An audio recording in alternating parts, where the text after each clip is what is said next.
Total 10 বছরের মাদিনী জিন্দেগিতে ফাঁকা জায়গায় প্যান্ডেল করে কোনো সামিয়ানা দিয়ে ওয়াজের মজলিস করেন নাই। যেখানে 10 বছর একটানা দৈনন্দিন ওয়াজ করেছেন, এখানে 1 রাকাত নামাজ পাঠ করলে আল্লাহ উম্মতে মুহাম্মাদীদের আমলনামায় 50,000 রাকাত নামাজ পড়ার সব লিপিবদ্ধ করে দেয়। তাহলে ওই জায়গাটার দাম বেশি না এই জায়গাটার দাম বেশি? ওই জায়গাটির দাম এত বেশি। ওই জায়গায় 1 রাকাত নামাজ কোনো ব্যক্তি যদি পড়ার সুযোগ সারা জীবনের ভিতরে একবার পায়, আল্লাহ পাক তার নামামলের থলিতে 50,000 রাকাত নামাজ পড়ার সব লিপিবদ্ধ করে দেবেন। ফামাইয়া আমাল মিসকালা যাররাতিন খায়রান ইয়ারা। শস্য দ্বারা পরিমাণ ভালো কাজ করে কোনো ব্যক্তি যদি হাসরে হাজির হয়, আল্লাহ সেদিন তার প্রতিদান তার হাতে হাতে দিয়ে দেবে। ওমাইয়া আমাল মিসকালা যাররাতিন শাররান ইয়ারা। আর শস্য দ্বারা পরিমাণ কোনো খারাপ কাজ কোনো ব্যক্তি যদি করে, কাউকে দেখি অমুকের বাচ্চা বলে গালি দিল, অমুকের ছেলে বলে গালি দিল, টস করে গালে একটা চড় মেরে দিয়ে দিল। আমার ভাইরা এমন করে হাজারো ধরনের কুকর্মমূলক কাজকর্ম করে ফেললো, কুকথা বলে ফেললো। এতে জীবনের আমল নামার থলিতে সব জুটবে না পাপ জুটবে? কি জুটবে? পাপ জুটবে।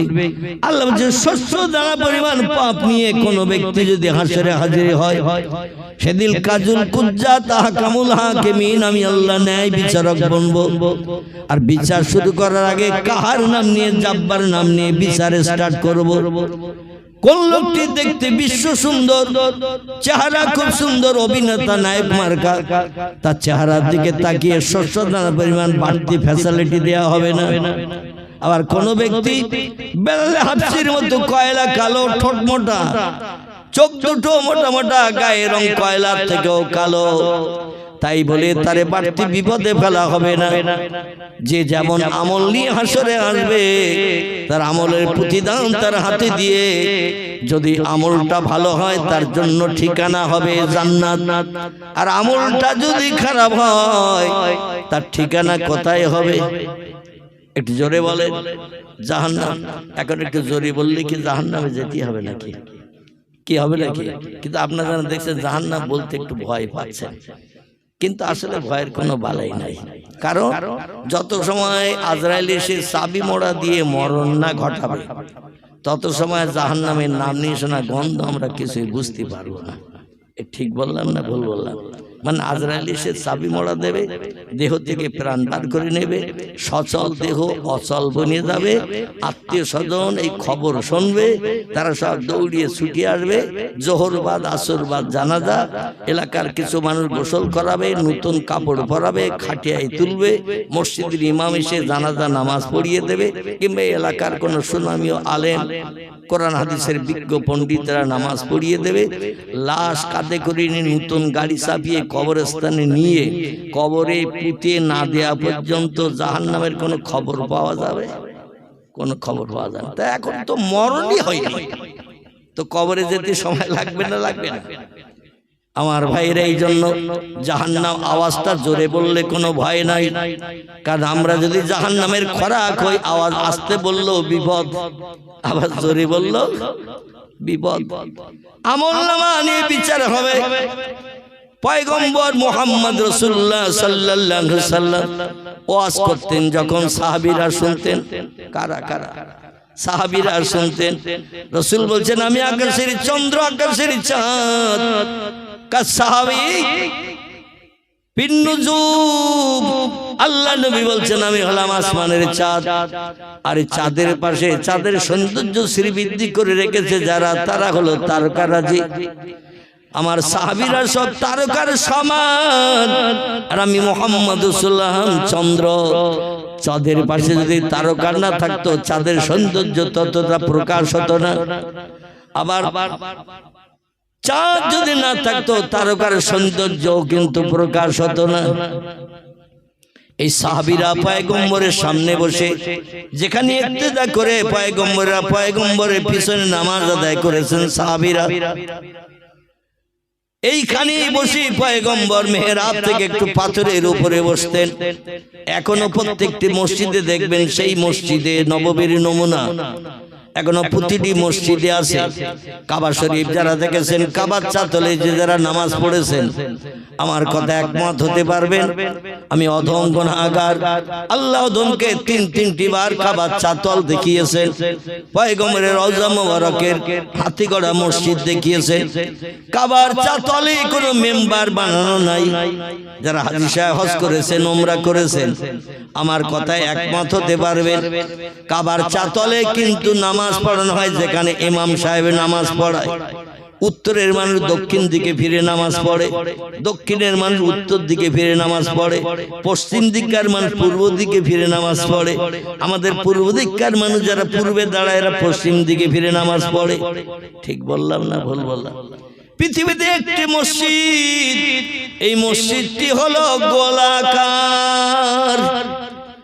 আর তাম পৃথিবীতে যত লক্ষ কোটি মসজিদ আছে সব মসজিদগুলো লম্বা মেকারের বানানো। আমার ভাইরা, মেহরাব বানানো আছে আমাদের পূর্ব দিকে যত মসজিদ, পশ্চিম দিকে আমেরিকা, জাপান, জার্মান, হল্যান্ড, পোল্যান্ডে মুসলমানেরা নামাজ পড়ে মেহরাব বানিয়ে রেখেছে পূর্ব দিকে। মক্কা মুকাররমা থেকে উত্তর দিকে সৌদি আরব, এর বিশ্ব নবীর মৃত্যুভূমির দেশ, যার নাম হলো আল মদিনাতুল মুনাওয়ারা। মদিনার দিকে যত মসজিদ সব মেহরাব বানানো আছে দক্ষিণ দিকে। মক্কা মুকাররমা থেকে দক্ষিণ দিকে ইয়ামানের দেশে যারা আছে, হাবশা টাবশা যারা আছে, এরা মেহরাব বানিয়ে রেখেছে উত্তর দিকে। এই মসজিদটি এমন একটি মসজিদ, আল্লাহ বলছেন ইন্না আউওয়ালা বাইতিন উদিয়া লিন-নাস লাল্লাযী বিবাক্কাতা মুবারাকা ওয়া হুদাল লিল আলামিন। জোরে বলুন একটু আল্লাহু আকবার, আর একটু জোরে বলুন আল্লাহু আকবার। পৃথিবীর বিজ্ঞানীদের জিজ্ঞাসাবাদ করে, ও বিজ্ঞান, দর্শন, ইঞ্জিনিয়ারের একটু বলো, পৃথিবীতে প্রথম বাড়ি কে বানিয়েছিল, বসবাসের জন্য ঘর বানিয়েছিল কে? বিজ্ঞানের জবান প্যারালাইজড হয়ে যাবে। কোন ইতিহাসের তত্ত্ব তারা দিয়ে মানুষকে খুশি করতে পারবে না। আল্লাহ বলছেন ফালা আলাইকা, আর কোন জিনিসের প্রয়োজন তোমাদের হবে না। মা ফাতাকা মিনহু, আমার কোরআন তোমাদের জন্য এনাফ, যথেষ্ট। আমার কোরআন একটু তেলাওয়াত করো, পড়ো, মানে মতলব গুলো জানো। সব তত্ত্ব কোরআনের ভিতরে ভরে দিয়ে তোমাদের ঘরে পৌঁছে দিয়েছি। ফালা আলাইকা, আর কোন জিনিসের প্রয়োজন হবে না। বেদ লাগবে না, পুরাণ লাগবে না, গীতা লাগবে না, ভগবত লাগবে না, রামায়ণ লাগবে না, মহাভারত লাগবে না, জন্দাবস্তা লাগবে না, গ্রন্থ সাহেব লাগবে না, মনুসংহিতা লাগবে না, উপনিষদ লাগবে না, তৌরিদ লাগবে না, জব্বুর লাগবে না, ইনজিল লাগবে না। পূর্বে যত আসমানি কিতাব পাঠিয়েছিলাম পৃথিবীতে সবগুলোকে আমি মনসুখ করে দিয়েছি। সব আসমানি কিতাব ব্যান করে দিয়ে দিয়েছি। একমাত্র একটি কিতাব, ইযা তুলিয়া শামসে মাগরিবিহা, যতদিন পশ্চিম দিকে গাছের মাথা দিয়ে ভোরবেলা ডগমগ করে সূর্য উদয় না হবে ততদিন পর্যন্ত আমার আসমানি সেরা কিতাব, নাম তার আল কোরআন। কোরআন বিশ্ববাসীর জন্য এনাফ, যথেষ্ট হয়ে থাকবে। জোরে বলুন একটু সুবহানাল্লাহ। বিজ্ঞান, দর্শন, ইঞ্জিনিয়ার, ডাক্তার, মাস্টারদের জিজ্ঞাসা করে পৃথিবীতে প্রথম ঘর কোনটি? কোন ইতিহাস তত্ত্ব দিতে পারবে না, কোন ইতিহাস ঘেটে তত্ত্ব খুঁজে পাবে না। আল্লাহ কোরআনেই তত্ত্ব কোট করে দিয়ে দিয়েছেন। ইন্না আউওয়ালা বাইতিন উদিয়া লিন-নাসি লাল্লাযী বিবাক্কাতা মুবারাকা ওয়া হুদাল লিল আলামিন। জোরে বলুন একটু আল্লাহু আকবার। ইন্না মানে হলো নিশ্চয়, আওয়াল শব্দের বাংলা অর্থ হলো প্রথম, বাইতুন শব্দের বাংলা অর্থ হলো ঘর। তিনটি শব্দ একসঙ্গে করলে এমন দাঁড়ায়, নিশ্চয়ই পৃথিবীতে প্রথম ইবাদতের ঘর আল্লাহ বানিয়েছিলেন লাল্লাযী বিবাক্কাতা। আল্লাহ বলেন পৃথিবীতে প্রথম একটি ঘর আমি আল্লাহ ফেরেশতা জিবরিল মারফত প্রতিষ্ঠা করেছিলাম। কোন মানুষ বানায়নি, কোন মিস্ত্রি মাধ্যম দিয়ে তৈরি করা হয়নি। মিস্ত্রি ছিলেন জিবরিল, হুকুমদাতা ছিলাম আমি। পৃথিবীতে প্রথম একটা ইবাদতের ঘর আমি বানিয়েছিলাম জিবরিল আমিন মারফত। যে ইট দিয়ে পাথর দিয়ে বানানো হয়েছিল, দুনিয়ার জমিনে মাটি পুড়িয়ে পাথর বানানো হয়নি। সিমেন্ট বালি মাটি দিয়ে এখন নতুন নতুন ইট হচ্ছে না, রাস্তায় দিচ্ছে না। এই রকম কোন ইট দিয়ে ওই ঘরটা বানানো হয়নি। আমার জান্নাত থেকে আমি পাথর নিয়ে যে জিবরিলের ডানায় করে, আমার জান্নাত থেকে পাথর নিয়ে যে জিবরিলের ডানায় করে পৃথিবীর জমিনে যে প্রথম একটা ইবাদতের ঘর বানিয়েছিলাম, ওই জায়গাটার নাম কোরআনে বলা হয়েছে বাক্কা। কি নাম? লাল্লাজিবে বাক্কাতা। আল্লাহ বলেন বাক্কা বলে একটা জায়গা পৃথিবীতে ছিল, সেখানে আমি প্রথম ইবাদতের ঘর বানিয়েছিলাম तमाम বিশ্ববাসীর ইবাদত করার জন্য। আর ওই ঘরের এত দাম, এত মর্যাদা আমি দিয়েছি। এক রাকাত নামাজ কোন ব্যক্তি যদি ওই ঘরকে সামনে রেখে পড়ে, 1,00,000 রাকাত নামাজ পড়ার সব বান্দাদের আমল নামার থলিতে লিপিবদ্ধ হবে। কাউকে যদি বলা হয় শবে বরাতের রাতে একটু নফল নামাজ বেশি পড়ো, কালকে আমার গ্রামে একটা ছোট্ট মজলিস ছিল কবর জিয়ারতের পরে, তো সেখানে জিজ্ঞাসাবাদ করলাম যে তোমরা নফল নামাজ কখন পড়ো? বলে এশার নামাজের পর। আমি এশার নামাজের পরতেই নফল নামাজ পড়ার নিয়ম আল্লাহ কোরআনে কোট করে নাই। আল্লাহ কোরআনের 15 পারা একটি সূরা কোট করেছেন। সূরাটির নাম হলো সূরাতুল বনি ইসরাইল। আমাদের দেশে পূর্ব থেকে এই নিয়মটা চালু রয়েছে যে এশার নামাজের পরে দেখবেন রমজান মাসে তারাবির পরে আমরা কদরের নামাজ পড়ি না? এই কদরের নামাজ হলো নফল নামাজ। শবে মেরাজের রাত্রি তো আমরা নামাজ পড়ি না, মহরমেও 10 তারিখে নামাজ পড়ি না। এই নামাজগুলো সব নফল নামাজ। এই নফল নামাজ কখন পড়তে হবে আমরা অবশ্যই সে সম্পর্কে অবগত খুব কম মানুষ আছে।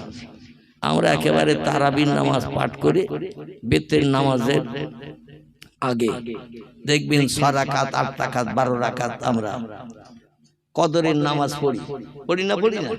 তারপরে বেতের নামাজ ইমামের সঙ্গে জামাতে পড়ে আমরা 2 রাকাত হালকি নফল বৈঠক করে বসে পড়তে হয়। ওটা হাদিস শরীফে এসেছে।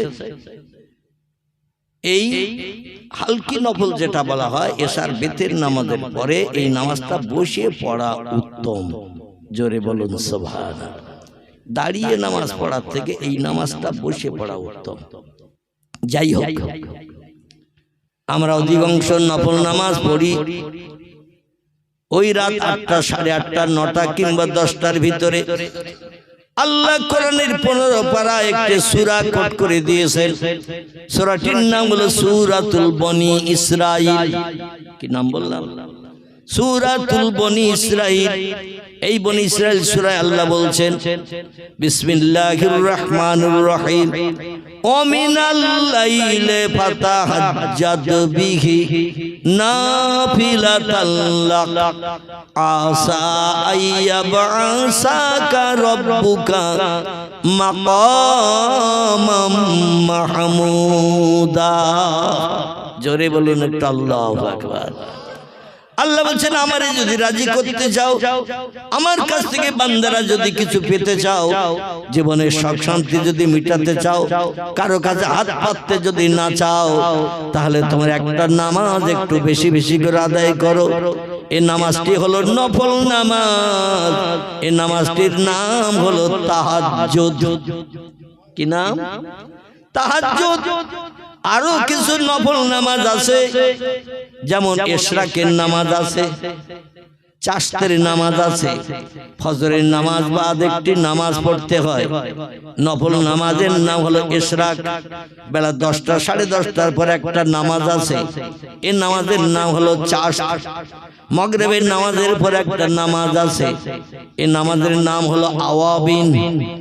আর রাত্র দ্বীপ্রহরের পর থেকে নিয়ে ফজরের আযান ধ্বনির আগ পর্যন্ত একটা লম্বা টাইম আছে, এই টাইমটির নাম হলো তাহাজ্জুদের নামাজ। জোরে বলুন সুবহানাল্লাহ। আমি আপনাদের কাছে যদি জিজ্ঞাসাবাদ করি, বেয়াদবি নেবেন না জানো। গতকাল রাত্রে আমরা লাইলাতুল বরাতের নামাজ আল্লাহকে রাজি করতে, জীবনের শখ শান্তি মিটাতে হাদিস শরীফের তথ্য এসেছে। এই রাতকে যারা আমল দেয় আল্লাহর রেজামন্দির জন্য, বিবি বাচ্চার মায়ে ছেড়ে দিল যারা, বিছানায় লাথি মারল যারা, রাতের ঘুমকে হারাম করে রাত্র দ্বীপ্রহরের পর থেকে নিয়ে ফজরের আযান ধ্বনির আগ পর্যন্ত এই লম্বা টাইমটার নাম হলো তাহাজ্জুদ। 5 ওয়াক্ত তাই নসিবে জোটে না, তারপরে আবার তাহাজ্জুদ এ হবে। পৃথিবীতে দুটি দলের মানুষ এই তাহাজ্জুদ নামাজ গোজারি ছিল। একটি দলের নাম হলো নবী আম্বিয়ার দল, একটি দলের নাম হলো ওলি আউলিয়ার দল। এই দুটি দলের মানুষ ছাড়া যত দলের মানুষ আমরা আছি, আমরা কিন্তু এই রাতের গভীরের নামাজ কেউ আদায় করতে পারিনি। আর আল্লাহর রেজামন্দির জন্য এই নামাজ আমরা ভালোবাসতে পারিনি। তবে রাত 8:30টার পরে নয়, 9টার পরে নয়, 10টার পরে নয়, রাত্র দ্বীপ্রহরের পর থেকে নিয়ে ফজরের আযানের আগ পর্যন্ত এই লম্বা টাইমটা যে লোকটি বিবি বাচ্চার মায়া ছাড়বে, শান্তির সজ্জা বিছানায় লাথি মারবে, ঘুমকে হারাম করি যায় নামাজের পাড়িতে দাঁড়িয়ে 4 রাকাত মতান্তরে 6 রাকাত, লম্বা নামাজ পড়লে 8 রাকাত। তত্ত্ব এসেছে কিতাবের ভিতরে এই 8 রাকাত নামাজ কিংবা 6 রাকাত বা 4 রাকাত নামাজ 2 রাকাত করে নিয়ত করে ডাইনে বামে সালাম ফিরিয়ে এই নামাজ পড়তে হয়। ইমাম আবু হানিফা রাহমাতুল্লাহ আলাইহির নাম আপনারা কম বেশি শুনে থাকবেন। আমাদের মাযহাবের ইমাম সাহেব যিনি, ইনি 40 বছর কাল এশার না উজুতে ফজরের জামাতের নামাজ পাঠ করেছেন, কোনদিন ওযুর প্রয়োজন হয়নি। একটু জোরে বলা যাবে না? এশার ওযুতে তাহাজ্জুদের নামাজ আদায় করে ফজরের আযান ধ্বনি পর্যন্ত তাহাজ্জুদের নামাজে দাঁড়িয়ে দাঁড়িয়ে থেকেছেন। হুজুরের জীবনী আলগা করে দেখা যায় 1 রাকাত করে তাহাজ্জুদের নফল নামাজের নিয়ত করে যখন 2 রাকাতের নিয়ত করে যখন তাকবীর তাহরিমা বাঁধতেন, কোন বর্ণনা এসেছে পুরো 1 খতম কোরআন তেলাওয়াত 1 রাকাতে করতেন। আবার কোন কোন বর্ণনা এসেছে 15 পারা করে কোরআন তেলাওয়াত করে তারপরে রুকু সেজদায় যেতেন। এইভাবে 2 রাকাত নামাজ পড়তে 1 খতম তেলাওয়াত করতেন। কম বেশি 1 খতম কোরআন তেলাওয়াত করতে গেলে 5.5 থেকে 6 ঘন্টার মতো সময় লেগে যায়। এই জন্য তাহাজ্জুদের নামাজ খুব বেশি রাকাত পড়ার কোনো প্রয়োজন দরকার নাই। অল্পই আল্লাহ সন্তুষ্ট তুষ্ট। জোরে বলুন একটু সুবহানাল্লাহ। ইমাম আবু হানিফা বলছেন, ও নবীর উম্মতরা, আমার মাযহাবের মানুষেরা, আমি একটি তত্ত্ব তোমাদের কাছে পরিবেশন না করে পাচ্ছি না, যাতে এই নামাজের মহব্বত প্রেম ভালোবাসা তোমাদের হৃদয়ে গাঢ়তর তৈরি হয়। আমি আমার জীবনে 40 বছর এশার ওযুতে তাহাজ্জুদের নামাজ পড়ে আবার তাহাজ্জুদের নামাজ শেষ করে ফজরের জামাতে ইক্তেদা করে আমি একটু দেহের ক্লান্তি দূর করার জন্য ওই যায় নামাজে ডান কাঁধে কাত হয়ে এসে মসজিদের ভিতরে ফজরের নামাজের পরে জোহর পর্যন্ত এর ভিতরে আর নামাজ আছে নাকি?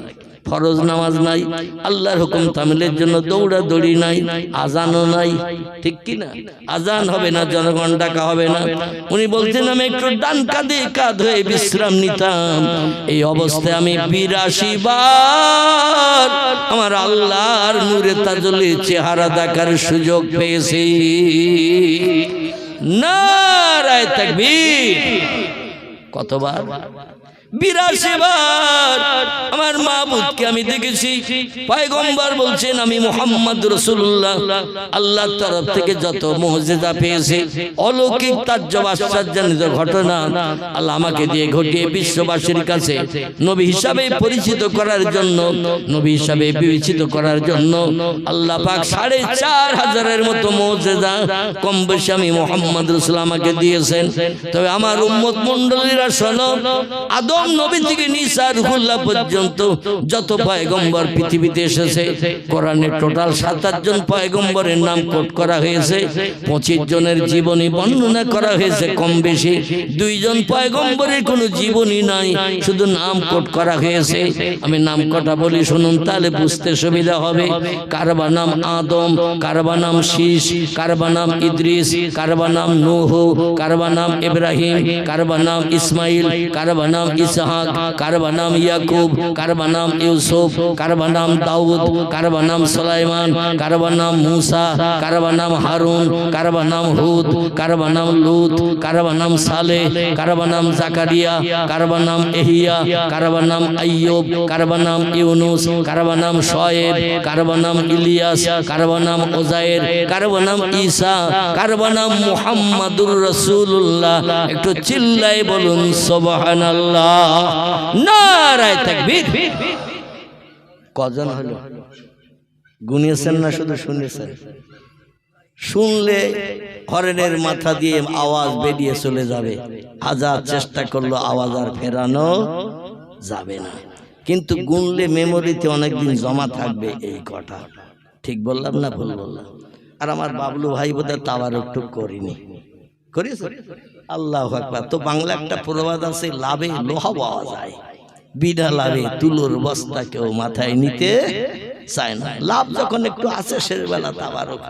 অন্তত বেয়াদবি যেন নেবেন না যে আমি আপনাদের তাওয়ারুকের দাওয়াত দিচ্ছি, মানে একটু আছে তো শেষে মুখ মিষ্টি, মুখে হাসি ফুটানো, সেই হিসাবে অন্তত একটু মেমোরিটা ঘাটাতে হবে ভাই।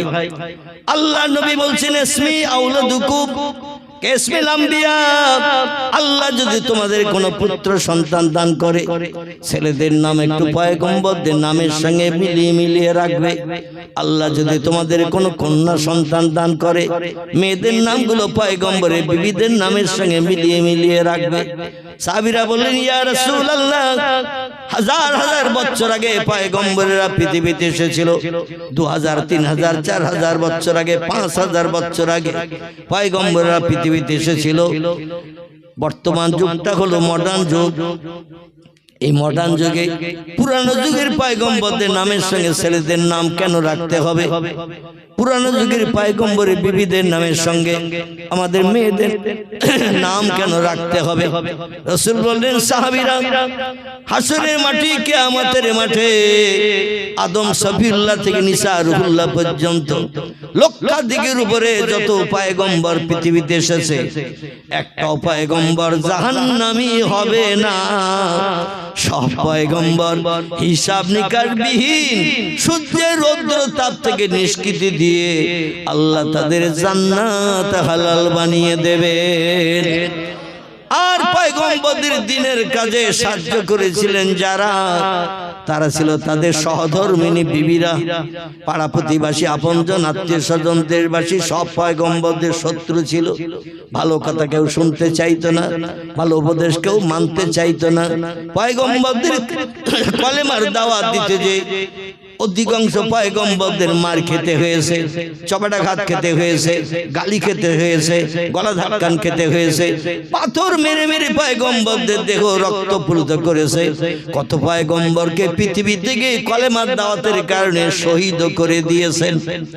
এই পয়গম্বরদের রক্তপ্লুত দেহ, পাথর খাওয়া দেহগুলো, রক্ত ঝরা দেহগুলো নিয়ে কলেমার দাওয়াত দিতে গিয়ে তারা সুফল পেতে পারেনি। মনক্ষুণ্ণ হয়ে মুখ কালো করে যখন বাড়ি ফিরত, পয়গম্বরের বিবিরা রাতের ঘুম হারাম করে, স্বামীরা ঘরে ফিরলে তাদের সেবা যত্ন করে গায়ে দাওয়াই মলম দিয়ে পয়গম্বরদের পরিষেবা দিয়ে তাদের মুখে হাসি ফুটিয়ে দিত। পরের দিন আবার যাতে কলেমার দাওয়াত দিতে রাস্তায় বেরোতে পারে। আল্লাহ পাক প্রত্যেকটি পয়গম্বরের বিবিকে পয়গম্বরের দ্বীনের কাজে, ইসলামের কাজে, কলেমার কাজে সাহায্য করার জন্য তাদের বিবির আমরণ চেষ্টা চতুর চালিয়েছেন। ঘুমকে হারাম করেছিলেন, গায়ে দাওয়াই মলম দিয়েছেন, পরিষেবা দিয়েছেন, খাবার দাবার খাইয়ে দিয়ে তাদের শান্তির ঘুমে স্বস্তিতে ঘুম পাড়ানোর দায়িত্ব পালন করেছেন। এই জন্য কোন পয়গম্বরের বিবিরা হাসরের মাঠে হিসাব দিয়ে জান্নাতে যাবে না, এদের হিসাব নিকাশ বিহীন জান্নাত হালাল বানানো হবে। পয়গম্বর বললেন আদম নবী থেকে ঈসা রূহুল্লাহ পর্যন্ত যত পয়গম্বর হাসরের মাঠে আল্লাহর তরফ থেকে জান্নাত হালাল বানানোর সুযোগ পাবে, ওরা জান্নাতে তত সময় পর্যন্ত ঢুকবে না। লা ইয়াদখুলুল জান্নাহ, জান্নাতে পয়গম্বররা তত সময় পর্যন্ত ঢুকবে না, আল্লাহ জান্নাতের সুখ ভোগ করবে না। হুর গেলে মন্দির আনন্দ ফুর্তি করতে যাবে না, ভালো মন্দ খাওয়ার চিন্তা করে দৌড়াবে না, যত সময় না পর্যন্ত তাদের নামের বন্ধুদের সঙ্গে নিয়ে জান্নাতে না ঢুকবে। বর্তমান একবিংশ শতাব্দীর যুগ। আমি যে পয়গম্বরদের নাম কটা আপনাদের কাছে বললাম, আরেকটা বার বলি, একটু মেমোরিতে জমা করে নেন।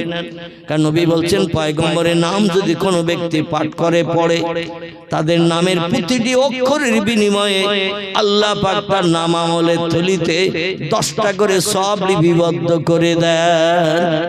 প্রত্যেকটি অক্ষরের বিনিময়ে 10টা করে সব নাম আমলের থলিতে লিখে দেবেন। এই জন্য পয়গম্বরের নাম বলা যেমন ভালো, শোনাও তেমন ভালো। নবী বলছেন যে লোকটি পয়গম্বরের নাম পড়লো না, কোন ব্যক্তির মুখে শুনলো পয়গম্বরের নাম মুসা, দাউদ, ইয়াকুব, ইউসুফ, এই নামগুলো যারা শুনলো, আল্লাহ তাদের নাম আমলের থলিতে 5 10 কে 50, 5টি নাম যদি হয় 5 10 কে 50, 6টি অক্ষর যদি হয় 6 10 কে 60। পয়গম্বরের নাম যে কটা অক্ষরে আল্লাহ পাক কোট করে দিয়েছেন, প্রত্যেকটি অক্ষরের বিনিময়ে 10টা করে সব তাদের নাম আমলের থলিতে জুটবে।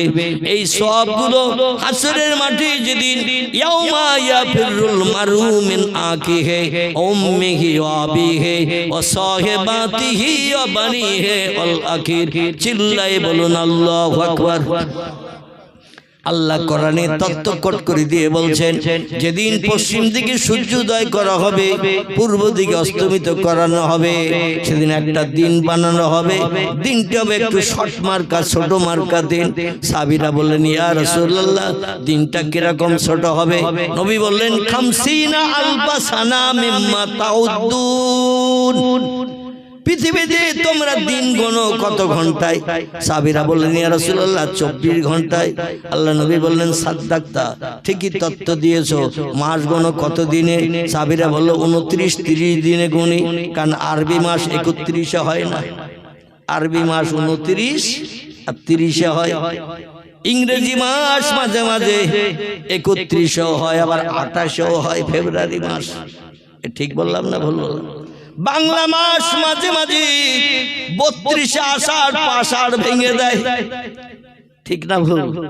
আষাঢ় মাস, জ্যৈষ্ঠ মাস মাঝে মাঝে 32-এও ঠেলে দেয়, কিন্তু আরবি মাস 29 আর 30-এ হয়। এইভাবে 12 মাস গণনা করা হয়। আরবি মাসের গণনা হলো আকাশের চাঁদ ওঠা দেখে। যতদিন পশ্চিম আকাশে সন্ধ্যাবেলা নতুন কাস্তে চড়া চাঁদ দেখতে না পাবেন, ততদিন পূর্ণ মাস রয়ে যাবে। যেই নতুন চাঁদ দেখা যাবে সন্ধ্যার পরে, নতুন মাসের শুভ সূচনা। এই জন্য আরবিতে রাত আগে আসে, দিন পরে আসে। বাংলা ইংরেজিতে দিন আসে আগে, রাত আসে পরে। যাই হোক, আল্লাহ নবী বলছেন 50 আলফা সানা মিম্মা তাউদ্দুন।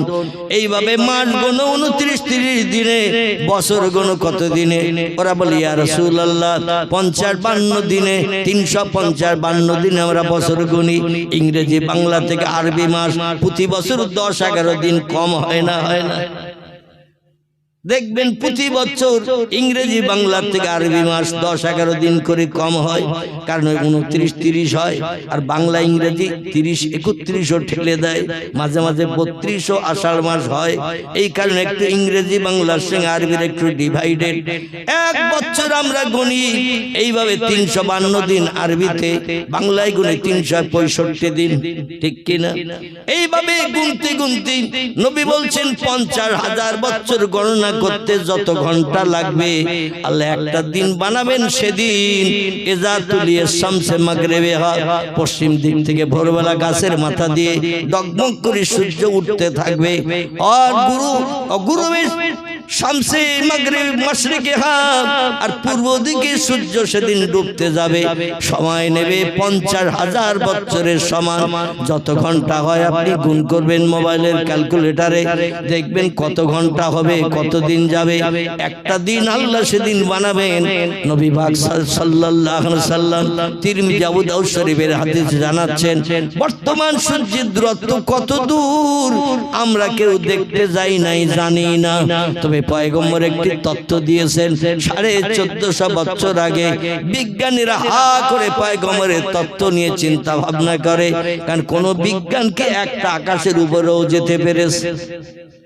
বিজ্ঞানীরা রকেট বানালো, স্পুটনিক বানালো, অ্যাপোলো বানালো, এমন করে বিভিন্ন ধরনের উড়ন্ত যান বানিয়েছে। বিজ্ঞানীরা রকেট বানিয়েছে, বানিয়ে তারা চাঁদের দেশে গেছে, মঙ্গল গ্রহে গেছে, বুধ বৃহস্পতি জয় করার চিন্তা ভাবনা নিয়েছে। কিন্তু পৃথিবীর বিজ্ঞানীরা একটা আকাশ কি কোনোদিন পাড়ি দিতে পেরেছে? ভবিষ্যতে পারবে। একজন ব্যক্তিকে বিশ্বসেরা আল্লাহ বানিয়েছিলেন, এই জন্য আল্লাহ তাকে একটা আকাশ নয়, সাবওয়া সামাওয়াতিন তিবাকান, আল্লাহ বলছেন আমি মাঝে মাঝে ফাঁকা দিয়ে দিই, আকাশ বানিয়েছি 7টি, আবার আমি ফাঁকা বানিয়ে রেখেছি মাঝে মাঝে 7টি। সাহাবীরা বলছেন ইয়া রাসূলুল্লাহ, এই ফাঁকার আকাশ কেমন? আল্লাহ নবী বলছেন পৃথিবীর জমিন থেকে নীল আকাশ যতটা ফাঁকা, এক একটা আকাশ ততটা পুরু, তার উপরে আবার ফাঁকা ততটা, তার উপর আবার একটা আকাশ পুরু ততটা।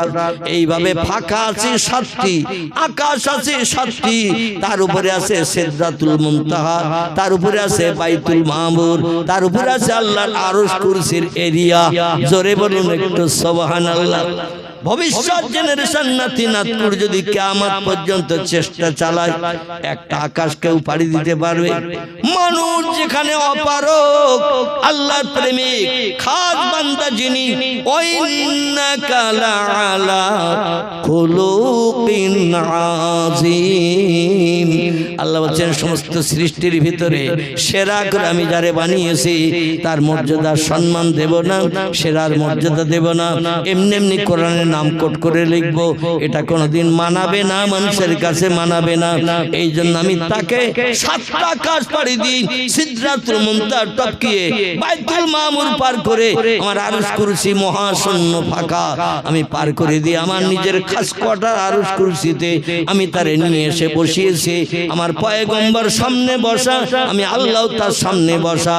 এমন আমার প্রেমিক প্রেমিকা, আমরা দুইজন গল্প শুরু করে দিয়ে দিলাম। তাফসীরের কিতাব এসেছে, তাফসীরে রুহুল বায়ান, তাফসীরে মাওজিহুল কোরআন, তাফসীরে বায়ানুল কোরআন, তাফসীরে বাইজাবি, তাফসীরে কাশফ, তাফসীরে বিজলালুল কোরআন, তাফসীরে মারিফুল কোরআন, তাফসীরে ইবনে কাসির, বিখ্যাত বিখ্যাত তাফসীরের ভিতরে লেখকেরা লিখেছেন আল্লাহর নবী যখন সামনে আরশ কুরসিতে বসে গল্প করা শুরু করলেন, গল্প করতে করতে গল্প থামে না, সময় মেয়াদ পেরিয়ে গেল 27 বছরের সমান।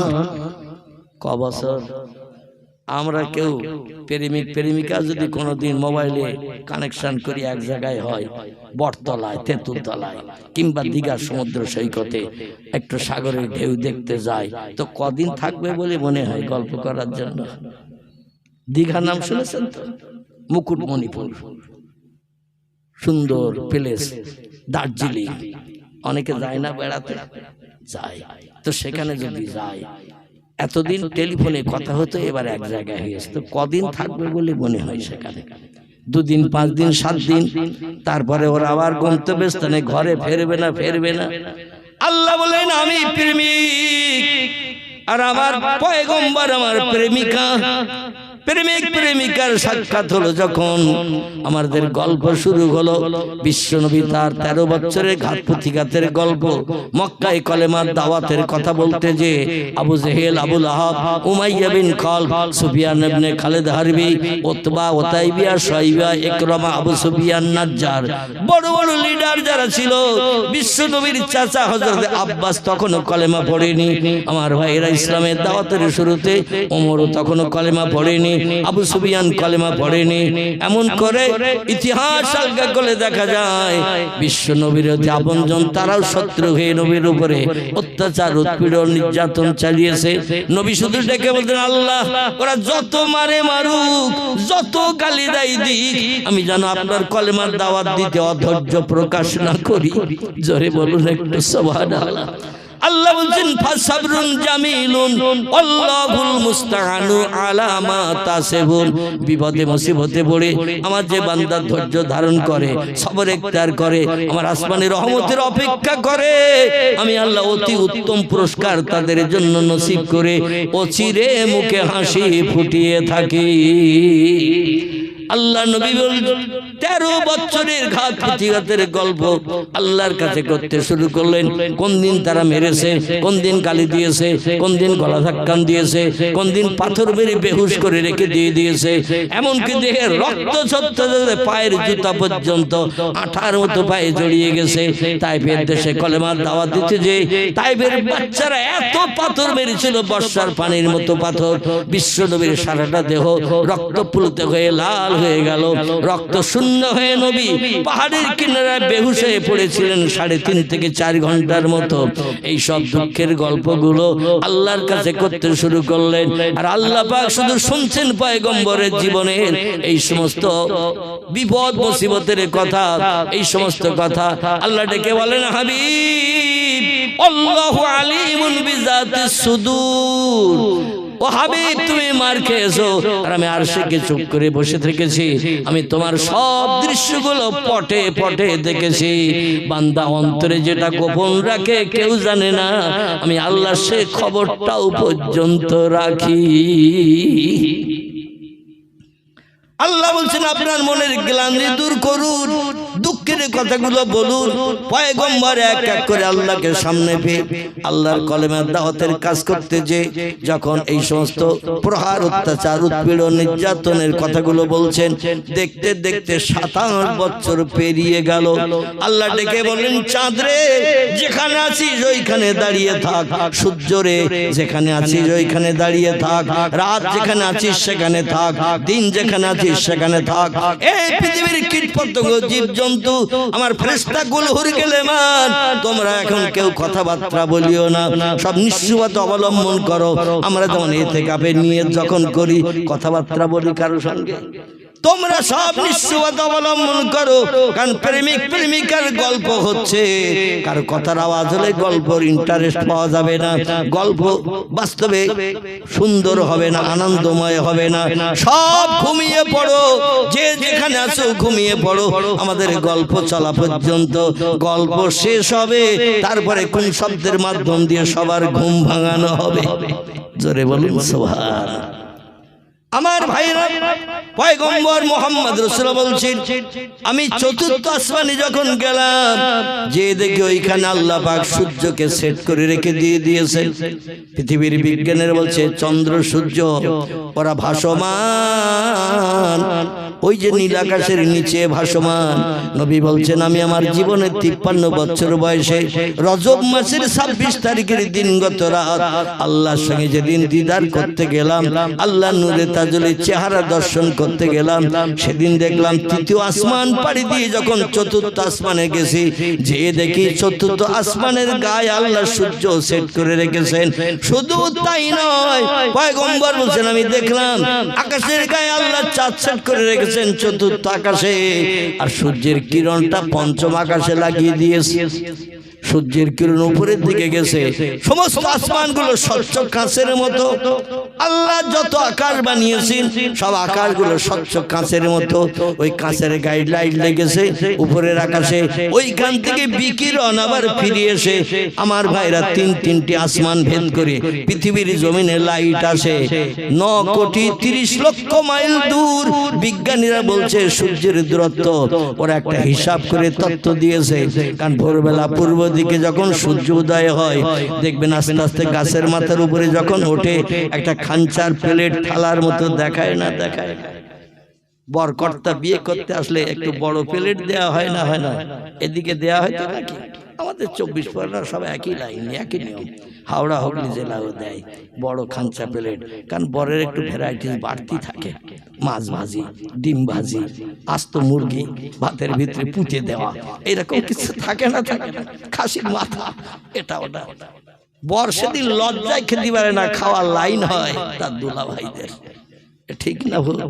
খাঞ্চার প্লেট থালাটি যেমন দেখতে, সূর্য যখন গাছের মাথা দিয়ে ডগমগ করে ঠেলে ওঠে, ওই রকম খাঞ্চার থালার মতো দেখবেন, এই রকম মেকার দেখতে, কিন্তু সূর্য তখন কিরণ দেয় না, এই জন্য তার দিকে তাকিয়ে থাকা যায়। যখন এবার কিরণ ছাড়ে, আলো ছাড়ে, পৃথিবীর জমিনে সূর্যের থেকে আলো আসতে সময় লাগে 8 মিনিট। ক মিনিট? সূর্য থেকে পৃথিবীর জমিনে আলো আসতে সময় লাগে 8 মিনিট। এই পৃথিবীর জমিনে লাইট আসার পরে এক এক সেকেন্ডে সূর্যের লাইটের আলো সামনের দিকে এগিয়ে থাকে ৮৬,০০০ মাইল। এক এক সেকেন্ডে ৮৬,০০০ মাইল দূরে চলে যায় সূর্যের কিরণ। বিজ্ঞানের 8 মিনিটকে দিয়ে আর ৮৬,০০০ কিলোমিটার দিয়ে এরা হিসাব করে গণনা করে বলছেন পৃথিবীর জমিন থেকে সূর্যের দূরত্ব হলো ৯,৩০,০০,০০০ মাইল দূর। তবে বিজ্ঞানীরা তত্ত্ব দিয়েছে মহাশূন্যে ফাঁকায় ভাসমান, আর পয়গম্বর বলছেন আল্লাহ পাক নিচে ৩টি, উপরে ৩টি, এই ৬টি, মাঝখানে একটি নাম হলো তার ৪ নম্বরের আকাশ। এই ৪ নম্বর আকাশে আল্লাহ পাক সূর্য সেট করে রেখে দিয়েছেন। আর এই সূর্য আলো দেয় উপরে, টর্চ লাইটের সুইচ টিপলে যেমন আলো বেরিয়ে যায় সামনে না পিছনে, সামনে আলো যেমন বেরিয়ে যায় ওই রকম লাইটটা বেরিয়ে যায় সামনে, যে আকাশের গায়ে লাগে। আর কাঁচের মতো স্বচ্ছ আকাশে লাইট লাগার পরে ওই লাইটটা আবার নিচের দিকে বিকিরণ ফিরে আসে। সকালবেলা যখন সূর্য উঠবে একটা আয়না ধরবেন সূর্যের আলোয়, কি ধরবেন? আয়না ধরবেন, দেখবেন ওই সূর্যের আলো আয়নায় আসলে আর একটা জ্যোতি আলাদা বেরিয়ে যায় না, যায় না? কারো চোখে যদি লাগান, বলছে আমার চোখে লাইট মারতিস কেন? এ বলে না, বলে না। ও আলোটা তীক্ষ্ণ না নরমাল? ও সূর্যের তীক্ষ্ণ ওই লাইট কাঁচের থেকে যখন বিকিরণ ফিরে যায় মানুষের চোখ ধাঁধা লেগে যায়। আমার ভাইরা, আল্লাহ পাক রব্বুল আলামিন চতুর্থ আসমানে সূর্য সেট করে রেখেছেন। এখনো পর্যন্ত বিজ্ঞানীরা তত্ত্ব খুঁজে পায় নাই এবং কিয়ামত পর্যন্ত পাবে না। জোরে বলুন একটু সুবহানাল্লাহ। আল্লাহ পাক বলছেন আকাশ তোমরা একটাও দেখতে পাও নাই, কিন্তু আমি আকাশ বানিয়েছি সাবুয়া সামাওয়াতান তিবাকান, মাঝে মাঝে ফাঁকা দিয়ে দিয়ে আকাশ বানিয়েছে 7টি। তার উপরে আছে সিদরাতুল মুনতাহা, আসমানের শেষ। তার উপরে আছে বাইতুল মামুর। পয়গম্বর মুহাম্মদ রাসূলুল্লাহকে নিয়ে জিবরিল আমিন বাইতুল মামুরে নিয়ে যাচ্ছেন। ইয়া রাসূলুল্লাহ, আমরা ফেরেশতারা একটা মসজিদে ইবাদত বন্দি আল্লাহর রেজা মন্দির জন্য করি। আপনি যখন এসেছেন কোনো ব্যক্তি আসার সুযোগ জীবনে পায়নি, ভবিষ্যতে পাবে কিনা জানি না। আপনি সৃষ্টির সেরা বলে আপনার মর্যাদা আল্লাহ পাক ৪৫০০ অক্ষুণ্ণ রাখবেন। কিয়ামত পর্যন্ত আমার আপনার মতো মর্যাদা সম্মান ইজ্জত কোনো ব্যক্তি পেতে পারেনি এবং ভবিষ্যতেও পারবে না। নবী বলছেন কোথায় নিয়ে যাবে আমারে? আল্লাহ দেখার জন্য আমি পাগল পারা হয়ে গেছি। কখন আমার মাহবুবের দেখবো, তার নূরের তাজলের চেহারা দেখে কলিজা ঠান্ডা করব, জীবন ধন্য করব।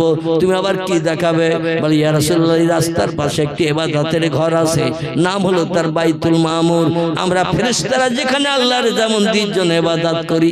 নবী বলেন ইযহাবিয়া আখি রুহুল আমিন, আল্লাহর ফেরেশতা ভাই জিবরিল, চলুন আপনি আপনাদের ইবাদতের ঘর আপনি নিজেই যখন দেখাতে চাইছেন, আমার অবশ্য দেখার ইচ্ছা ছিল না, তো আপনি আমার গাইডম্যান, আপনার অরাজি করে তো জায়গায় পৌঁছাতে পারবো না। কারণ আপনি যেখানে আমারে নিয়ে যাচ্ছেন জীবনে যাইনি, রাস্তা চিনি না, এই জন্য আপনারা অখুশি করলে জায়গা পর্যন্ত পৌঁছাতে পারবো না। চলুন আপনাকে খুশি করে আমি আমার গন্তব্যস্থানে মাহবুবের কাছে যাব। বাইতুল মামুরের দরজা দিয়ে পয়গম্বরকে সংক্ষেপ কথা ঢুকিয়ে নিয়ে নিলেন ভিতরে নিয়ে যে আল্লাহ নবী বলছেন জিবরিল, এই বাইতুল মামুরের কাতারগুলো দেখছি, মসজিদের ভিতরটা দেখলাম, এক একটা কাতারে ফেরেশতা দাঁড়ায় কতজন। আমাদের মসজিদের থেকে কত ছোট মসজিদ, একটু নাম শোনেন। জিবরিল বলছেন পয়গম্বর, আমার জানা মতে এই বাইতুল মামুরের ভিতরে এক একটা কাতারে ফেরেশতা দাঁড়ায় ৭০,০০০। কতজন? এক একটা কাতারে ফেরেশতা দাঁড়ায় 70,000। নবী বলছেন ইয়া কি রুহুল আমিন, ও ভাই জিবরিল, এই বাইতুল মামুর নামক ইবাদতের ঘর মসজিদের ভিতরে কাতার আছে কটা? জিবরিল বলছেন পয়গম্বর, আমার জানা মতে এই বাইতুল মামুর নামক আল্লাহর ইবাদতের ঘরের ভিতরে কাতার আছে 72,000। কত হাজার? নবী শুনে তাজ্জব হয়ে গেলেন, এত বড় মসজিদের কি প্রয়োজন দরকার? এক এক কাতারে ফেরেশতা দাঁড়ায় 70,000। আপনাদের কাটারাটি মসজিদের কাতারে কতজন? 20 জন না 25 জন? হ্যাঁ, 25-30, কিংবা একটু বড় মসজিদ হলে 35-40। আমাদের গ্রামের মসজিদে 35 জন দাঁড়ায়। আমাদের নাওরা মসজিদে একটু বড় করে আকারে বানানো হয়েছে। যাই হোক, আল্লাহর পয়গম্বর বলছেন এত বড় করার কি দরকার ছিল? জিবরিল বলছেন ইয়া রাসূলুল্লাহ, তত্ত্ব শুনলে তাজ্জব হয়ে যাবেন। শুনুন যে ফেরেশতা একবার এই বাইতুল মামুরে নামাজ আদায় করতে আসে, সারা জীবনে আর কোনোদিন আসার সুযোগ পায় না। জীবনে একটা বার করে এই মসজিদে ফেরেশতাদের নামাজ পড়ার পারমিশন, সুযোগ। নবী বলছেন মাহিয়া, কারণ কি? বলছে প্রতিদিন যদি ওই ফেরেশতা নামাজ পড়তে আসে, বাকি ফেরেশতারা নামাজ পড়ার সুযোগ পাবে না। আল্লাহ এত ফেরেশতা বানিয়েছে, প্রতিদিন একবার করে নামাজ পড়তে আসে নতুন নতুন ফেরেশতা, সারা জীবনে আর নামাজ পড়তে আসে না। নবী বললেন তাহলে নতুন নতুন ফেরেশতা এসে দৈনন্দিন যদি নামাজ পড়ে চলে যায়, ভবিষ্যতে তো আর ফেরেশতার নাম নিশানা পাওয়া যাবে না। ভবিষ্যতে মসজিদ তো বিরান হয়ে যাবে, মুসল্লি আর পাওয়া যাবে না। জিবরিল বলে লা ইয়া রাসূলুল্লাহ, আপনার ধারণা সঠিক নয়। আমি ধারণার প্রতি উত্তর দিয়ে দিচ্ছি, আপনি শুনুন। প্রতিদিন একবার করে জীবনে নামাজ পড়ার সুযোগ পাবে ফেরেশতারা।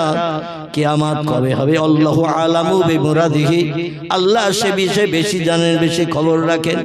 কোন দিন দুনিয়া ধ্বংস করে দেবেন, ততদিন পর্যন্ত এই বাইতুল মামুরের মসজিদ খালি হবে না। তাহলে ফেরেশতা বেশি না মানুষ বেশি? ফেরেশতা। কারণ যারা একবার নামাজ পড়তে আসে আর পরে আসার সুযোগ পায় না। আমাদের মসজিদে যারা নামাজ পড়ে, কোন একজন ব্যক্তি যদি বলে বা 2-4 জন বলে আজকের এশার সময় ঠান্ডা পড়তে বেশি, পৌষ মাসে শীত, মাঘ মাসে হঠাৎ কম্পন ঠান্ডা, তো 5-6 জন বুড়ো চাচা 82 বছর বয়স বলে আজকাল মসজিদে যাব না, বাড়ি নামাজ পড়বো। আজান হয়ে গেছে, জামাতের টাইম হয়ে গেছে, ইমাম পিছনে তাকাচ্ছে, চাচার আর আসে না। মানুষ শীত পড়িয়েছে, কম্বল মুড়ি গেছে। আচ্ছা, নতুন মুসল্লি ওই মসজিদে পাওয়া যাবে বলে মনে হয়? যারা কোনোদিন যায় না, আজকে চাচা দাদা যায়নি বলে ওরা যে ইমামের পেছনে ইক্তেদা করবে, ওরা তার আগে কোরিয়ান কম্বল কখন যে মুড়ি দেবে তার ঠিক নাই। ঠিক কি না? মসজিদে প্রতিদিন একই মুসল্লি, ইমাম তাদের নিয়ে নামাজ আদায় করে, নতুন মুসল্লির নাম নিশানা গন্ধ পাওয়া যায় না। আর আল্লাহর ইবাদত বন্দেগী ফেরেশতারা এত বেশি বেশি করার চিন্তা ভাবনা করেন। কোরআন এসেছে ও মালাইকাতুন গিলাজুন শিদাদুন লা ইয়াসুনাল্লাহা মা আমারাহুম ওয়া ইয়াফআলুনা মা ইউমারুন। জোরে বলুন আল্লাহু আকবার। আপনাদের অসুবিধা হচ্ছে না তো? অসুবিধা হলে একটু নক করে দেবেন, সঙ্গে সঙ্গে দোয়া করে দেব। শীতের রাতে কর্মব্যস্ত মানুষ, ইটভাটা এলাকার মানুষ আপনারা, কেউ দোকানদারি, ব্যবসা, চারবার বিভিন্ন কাজে মত্ত থাকেন। বেশি দেওয়া ভালো না, ঠিক কি না? বেশি খেলে বদহজম হবে। থলিতে বেশি চাবালে বাড়ি যেতে যেতে ডান্ডা ছিঁড়ে সব রাস্তায় গড়াগড়ি খাবে। এই জন্য একটু কম বলা ভালো। তো অসুবিধা হচ্ছে না তো আপনাদের? আলহামদুলিল্লাহ। আমার ভাইরা, আল্লাহ বলছেন ফেরেশতাদের আমি নূর দিয়ে বানিয়েছি। এদের বিবি নাই, বাচ্চা নাই, খাওয়া নাই, ঘুম নাই, পেশাব নাই, পায়খানা নাই। এরা 24 ঘন্টা আমি আল্লাহ আমার নামের জপ জিকির করে, আমার নামে তাসবিহ পড়ে। আল্লাহ বলছেন লা ইয়াফকাহুনা ইল্লা তাসবিহাহু, দুনিয়ার সৃষ্টি যে পাশিপক্ষ কীটপতঙ্গ তারা যেমন আমার নামে তসবিহ পড়ে তোমরা বোঝো না। কুকুর ঘে ঘে করে, বিড়াল ম্যাও ম্যাও করে, গরু হুম্বা হুম্বা করে, ব্যাঙেরা ঘ্যাগর ঘ্যাগর করে, ছাগল প্যাঁ প্যাঁ করে, পাখিরা কিচির মিচির করে। আচ্ছা আমরা বুঝতে পারি কি বলতেছে। আল্লাহ বলছেন লা ইয়াফকাহুনা ইল্লা তাসবিহাহু, ওদের ভাষা তোমরা বোঝো না, এই জন্য তোমরা মনে করো ওরা কি যে কিচির মিচির করছে, প্যাপা করছে, তোমরা অনুভব করতে পারো না। কিন্তু শোনো, ওয়াইন মিন শাইইন ইল্লা ইউসাব্বিহু বিহামদিহি, যত সৃষ্টিরা তাদের ভাষায় আওয়াজ করে, তারা আমি আল্লাহ আমার নামের তাসবিহ পড়ে, আমার নাম ধরে ডাকে, আমার নামে স্মরণ করে। কারণ মানুষ তোমরা সৃষ্টির শ্রেষ্ঠ, তাই তোমাদের 5 পাটি চাল ঘরে রেখে দাও, পুকুর কেটে মাছ পুষে রেখে দাও, জমিনে ফসল রেখে দাও, তোমরা ব্যাংকে টাকা রেখে দাও, ভবিষ্যতে প্রয়োজন হলে ব্যাংকের থেকে টাকা তুলে সমস্যা মিটাবে। বাড়ি আত্মীয় স্বজন আসলে পুকুরে জাল ফেলে মাছ ধরে অন্তর মেহমানদারি করে ইজ্জত বাঁচাবে। তোমরা ছাড়া পৃথিবীতে আর যত সৃষ্টি আছে, কেউ কি জমিনে চাষ করে, কেউ কি ব্যাংকে টাকা রাখে, কেউ কি ঘরে 5 পাটি চাল রাখে, কেউ কি খেতে সবজি বানিয়ে রাখে, কিন্তু কেউ কি না খেয়ে মরে। ইন্নাল্লাহা ইয়ারযুকু মাইয়াশাউ বিগাইরি হিসাব, আল্লাহ বলছেন রিজিকের মালিক আমি আল্লাহ। আমার নামের স্মরণ যখন কোন সৃষ্টি করে, আর আমি আল্লাহ আমার নামের তাসবিহ পড়ছে, সুবহানাল্লাহ বলছে, আলহামদুলিল্লাহ বলছে, লা ইলাহা ইল্লাল্লাহ নামের তাসবিহ পড়ছে, আর আমি তাদের না খাইয়ে মারবো, আমি আল্লাহটা পছন্দ করি না। আমার নামের স্মরণ যখন করে, আমি তাদের পাশে রিজিক পরিবেশন করি। দেখবেন কোকিলেরা কোকিল কোকিল, এরা ভোরবেলা বট গাছের মাথায় অশ্বত্থ গাছের শিখরে কুহু কুহু কুহু কুহু ডাকে না, ডাকে না। কোকিলের স্বর শুনতে ভালো লাগে না খারাপ লাগে? কাকের স্বর শুনতে খুব ভালো লাগে তো নাকি? কাক কাক ঘরের ছাদের কান্নিসে বসে যদি কাক ডাকে, বাড়ি মেয়েরা বলে বিপদ ডেকে আনতেছে ওরে তাড়া, বলে না বলে না। আবার যে বাড়িতে একজনের 2-3টি স্ত্রী আছে, ওদের ঘরের কান্নিসে যদি ছাদ একবার আসে, ছাদের কান্নিসে যদি কাক আসে, কাক এসে বলে আর আমার ডাকার দরকার কি, 3 স্ত্রী তো অ্যাকশন চালাচ্ছে সেই সকাল থেকে। মানে যে বাড়িতে 3টি বউ থাকে, ওরা কেউ কারো কাজকর্ম, কারো কথাবার্তা কেউ পছন্দ করে না, মেনে নেয় না। সকাল হলে অ্যাকশন শুরু, রাতে ঘুমাতে না যাওয়া পর্যন্ত। দেখবেন ওদের ছাদের কান্নিসে কাক জীবনে মনের ভুলেও বসে ডাকবে না, কারণ কাক যে খাকা করে ডাকে একটা কর্কশ আওয়াজ, ও আওয়াজ তো বাড়ির 3 বউ অ্যাকশন চালাচ্ছে। এখানে অবশ্য এরকম কারোবার না, এটাই যা আছে সব আমাদের বসিরহাটের দিকে। এখানকার লোকের নামে বদনাম দিয়ে ঘা কত খেতে যাবো না আমি, এখানে সবাই ভালো। আমার ভাইরা, আল্লাহ বলছেন কোকিল ভোরবেলা যখন কুহু কুহু রবে ডাকে, আর দিনের আলোটা ওর জন্য বিপদের সংকেত। সকালবেলার সূর্য উঠে গেলে কোকিলের জন্য বিপদের সংকেত। কাক পাখিরা, চিলেরা, শালিকেরা দেখবেন, ফিঙে পাখিরা কোকিলেরা ভালো চোখে দেখে, সবাই কিন্তু কোকিলের ঠোকরায়। তার কারণ হলো কাকের মতো দেহটার রং কালো, কিন্তু চোখ দুটো লাল। এই চোখ দুটো লাল বলে কোনো পাখি তারে ভালোবাসে না। কোকিল ভাই আল্লাহ সকালের আলো ফুটছে বলে আমার এখন বিপদের সংকেত, গাছের পাতার আড়ালে আমার থাকতে হবে সন্ধ্যা পর্যন্ত। রাতের আধার আসলে ওরা আর দেখতে পাবে না আমারে, তখন বাইরে বেরিয়ে আমি একটু স্বস্তিতে বেড়াতে পারবো। ওই লাগি সারাদিন আমারে অনাহারা থাকতে হবে গাছের পাতার আড়ালে। রাতের বেলাও ভালো আমি খাবার দাবার কিছু পাই নাই, আবার দিনের বেলাও রোজা, রাতের বেলাও রোজা। এটা তো আল্লাহ তোমার সৃষ্টির জন্য তুমি পছন্দ করো না, তাই তোমার নামে স্মরণ করছি, কুহু কুহু কুহু কুহু রবে, আল্লাহু আল্লাহ আল্লাহু আল্লাহ। এইভাবে আপনার নামের জপ করি আল্লাহ। ও আল্লাহ, আমার কি কোনো রিজিক নসিবে জুটবে না? আল্লাহ বলে কোকিল এই ভোরে ঠান্ডা ঘুম, শান্তির ঘুমে অধিকাংশ সৃষ্টিরা বাসা আছে, সব বেরিয়ে যাচ্ছে খাদ্য অন্বেষণের জন্য। দেখবেন কাক পাখি, চিল পাখি, শালিক পাখি, চড়াই পাখি, এরা সকাল হয়ে গেলে কিচির মিচির করে সব বাসা ছেড়ে খাবার অন্বেষণের জন্য যায় না, যায় না। কাকেরা যায় না, যায় না। বিভিন্ন পাখিরা যায়। কোকিল বলে আল্লাহ আমার তো বেরুনের লাইন নাই, বেরুলেই অনেক পাখি এসে ঝাঁক বেঁধে আমারে ঠকরাবে, আমার জীবন নিয়ে টানাটানি হবে, এখন আমার পাতার আড়ালে লুকাতে হবে গো আল্লাহ, এখন আমি কি না খেয়ে সারাদিন থাকবো নাকি? আল্লাহ ডেকে বলে কোকিল রে, তোর ভোরের কণ্ঠের আওয়াজ আমার নামের তসবিহ আমার কাছে এত ভালো, এত প্রিয়, পছন্দনীয় হয়েছে, গতকালকে যে ডালে বসেছিলে সন্ধ্যার সময়, ওই ডালের পাশে যে কাঁচা ফলটা ছিল, আমি রাতের বেলা তোর জন্য আমি পাখি দিয়ে আহারের ব্যবস্থা করে রেখেছি।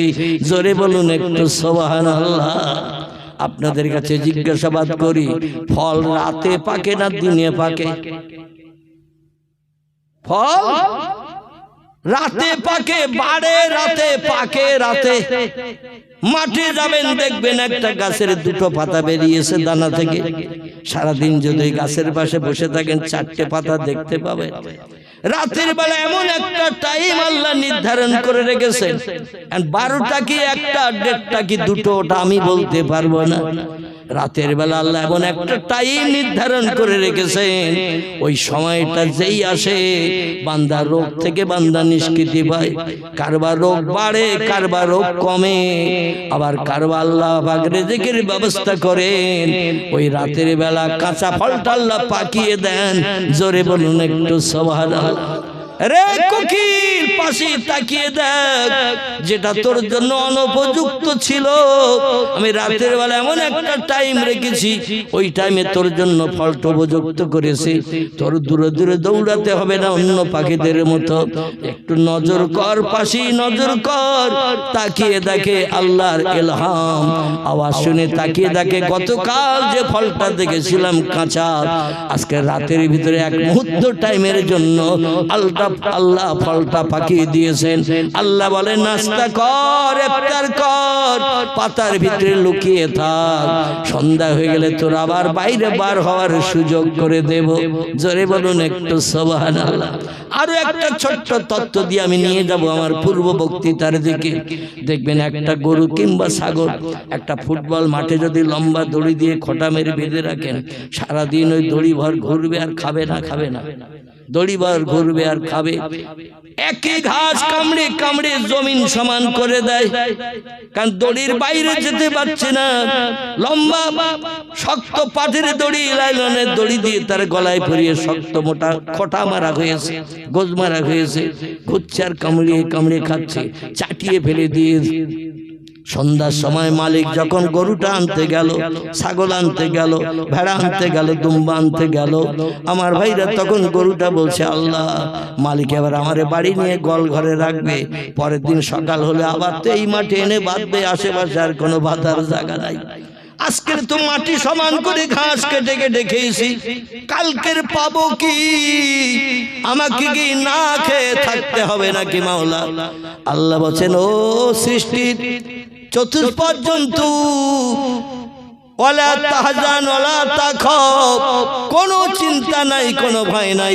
রাতের বেলা এমন একটা সময় আমি নিহিত করে রেখেছি, ওই সময় যেই হবে তোর দাঁতে কাটা ঘাসটা আবার ½ ইঞ্চি আমি বাড়িয়ে দেব ওই 1 মুহূর্ত সময়ের ভিতরে। জোরে বলুন একটু সুবহানাল্লাহ। যে ঘাসটা দাঁতে কেটে খেয়ে মাটি সমান করে রেখে এসেছে, রাতের ভিতরে এমন একটি সময়, ওই সময় আল্লাহ শুধু বলেন কুন ফায়াকুন, সঙ্গে সঙ্গে হয়ে যায়। কোন সৃষ্টি না খেয়ে মরে না, যারা মরে সব খেয়েই মরে। আমার ভাইরা, আল্লাহর বড় বড় ওলি বান্দারা, আমি যাদের নাম পূর্বে আপনাদের কাছে একটু বলছিলাম, 2টি দলের মানুষ পৃথিবীতে আল্লাহর আপন হয়েছে তারা, আল্লাহর পছন্দনীয় বান্দা হিসেবে বিবেচিত হয়েছে তারা। একটি দলের নাম হলো নবী আম্বিয়ার দল, একটি দলের নাম হলো ওলি আউলিয়ার দল। এই 2টি দল ছাড়া আমি অধম আমার মগজে আর আল্লাহ প্রেমিক দল খুঁজে পাই না। পৃথিবীতে আর যত দলের মানুষ আমরা বাস করি, কেউ বা চাষি, কেউ বা তাঁতি, কেউ বা কামার, কেউ বা কুমোর, কেউ বা সুতর, কেউ বা ধোপা, কেউ বা দর্জি, কেউ বা নাপিত, কেউ বা ডাক্তার, কেউ বা মাস্টার, কেউ বা হাকিম, কেউ বা জজ, কেউ বা উকিল, কেউ বা ব্যারিস্টার, কেউ বা বিজ্ঞান, কেউ বা দর্শন, কেউ বা ইঞ্জিনিয়ার, কেউ বা এমন করে ভূতত্ত্ববিদ, ঐতিহাসিক, সাহিত্যিক, কেউ বা আলেম, কেউ বা হাফিজ, কেউ বা কারি, কেউ বা মুফতি, কেউ বা মসজিদের ইমাম, কেউ বা মুয়াজ্জিন, কেউ বা মুক্তাদি। এই দুটি দলের মানুষ ছাড়া একটি দলের মানুষের নাম হলো নবী আম্বিয়ার দল। নবী হলো এক বচন, একজনকে বলা হয় নবী। আম্বিয়া বলা হয় বহুজনকে, যারা এই পৃথিবীতে নবীর মর্যাদা পেয়েছেন। জোরে বলুন একটু সুবহানাল্লাহ। একজনকে বলা হয় আরবিতে ওলি, বহুজনকে বলা হয় আউলিয়া। আল্লাহ কোরআনেও তত্ত্বকট করে দিয়ে দিয়েছেন, বিসমিল্লাহির রহমানির রহিম, আলা ইন্না আউলিয়া আল্লাহি লা খাউফুন আলাইহিম ওয়ালা হুম ইয়াহজানুন। জোরে বলুন আল্লাহু আকবার। আল্লাহ বলেন হুঁশিয়ার হয়ে যাও, সাবধান হয়ে যাও, ডেঞ্জার, বিপদ, খাতরা আছে ও উম্মতে মুহাম্মাদি তোমাদের জন্য। ইন্না আউলিয়া আল্লাহ, আমার সঙ্গে যারা দোস্তি করেছে, আমার সঙ্গে যারা ফ্রেন্ডশিপ স্থাপন করেছে, আমার সঙ্গে যারা বন্ধুত্ব করেছে, আমি আল্লাহ আমার সঙ্গে যারা সম্পর্ক গাঢ়তর তৈরি করেছে, এদের সম্পর্কে যেন কোনো বাজে মন্তব্য কেউ করিও না, কারণ তারা আমি আল্লাহ আমার আপন, আমি আল্লাহ তাদের আপন। জোরে বলুন একটু সুবহানাল্লাহ। লা খাউফুন আলাইহিম, বিপদে মুসিবতে তাদের কোনো ভয় নাই। ওয়ালা হুম ইয়াহজানুন, রাতের আধারে ঘুম কামাই করে আগামী দিনের সমস্যার জন্য চিন্তা করার দরকার নাই। সব সমস্যার সমাধান আমার প্রেমিক প্রেমিকা বান্দা বান্দীদের জন্য আমি আল্লাহ করে থাকি, তাদের মুখে হাসি ফুটিয়ে থাকি। দুটি দল ছাড়া আর কোন দলের মানুষ আমি অধম খুঁজে পাই না। একটি দলের নাম নবী আম্বিয়ার দল, একটি দলের নাম হলো ওলিয়া উলিয়ার দল। আর যত দলের মানুষ আমরা বাস করছি, আলেম, হাফেজ, কারি, মুফতি থেকে শুরু করে মসজিদের ইমাম, মুয়াজ্জিন, মুক্তাদি থেকে শুরু করে চাষি, তাঁতি, কামার, কুমোর, সুতর, ধোপা, নাপিত, ডাক্তার, কবিরাজ, হাকিম, জজ, উকিল, ব্যারিস্টার, মাস্টার থেকে শুরু করে বিজ্ঞান, দর্শন, ইঞ্জিনিয়ার, সাহিত্যিক থেকে শুরু করে ঐতিহাসিক থেকে শুরু করে ভূতত্ত্ববিদ থেকে শুরু করে যত দলের মানুষ পৃথিবীতে আছে, আল্লাহর আপন কেউ হতে পারেনি, কেবল আল্লাহর আপন হয়েছে দুটি দল। একটির নাম হলো নবীর দল, একটির নাম হলো ওলির দল। জোরে বলুন একটু সুবহানাল্লাহ। এখন আপনাদের মসজিদের ইমামের বিরুদ্ধে কথা হলো না? আমি বললাম মসজিদের ইমাম, মুয়াজ্জিন, মুক্তাদি এরা কেউ আল্লাহর দলে ঢুকতে পারেনি। তাহলে ইমামের বিরুদ্ধে বললাম না? মুয়াজ্জিনের বিরুদ্ধে বললাম না?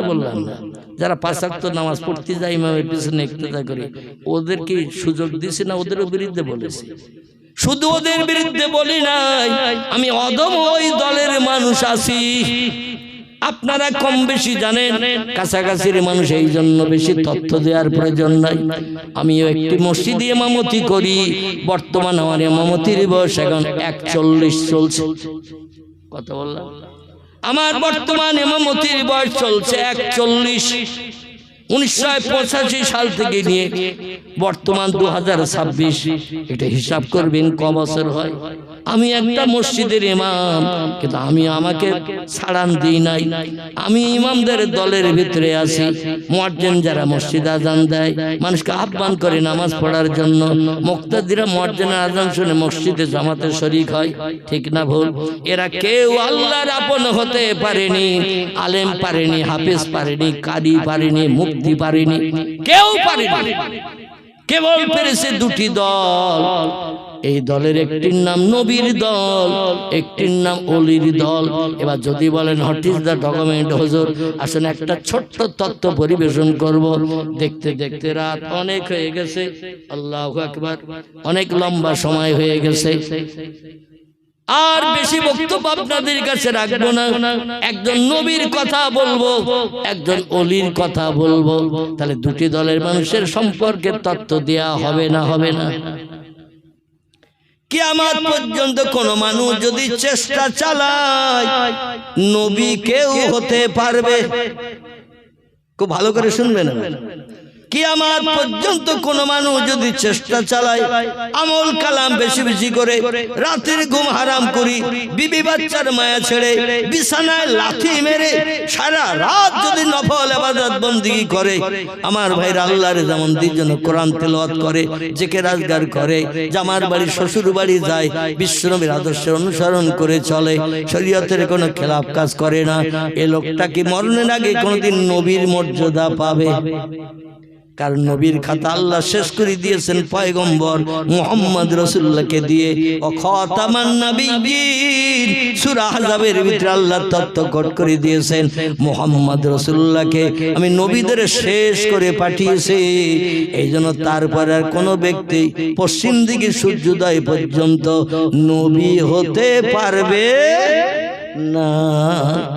তবে আল্লাহর অফুরন্ত রহমত, আমরা দুটি দলের আরেকটা দল যারা আছে এদের নাম হলো ওলি আউলিয়ার দল।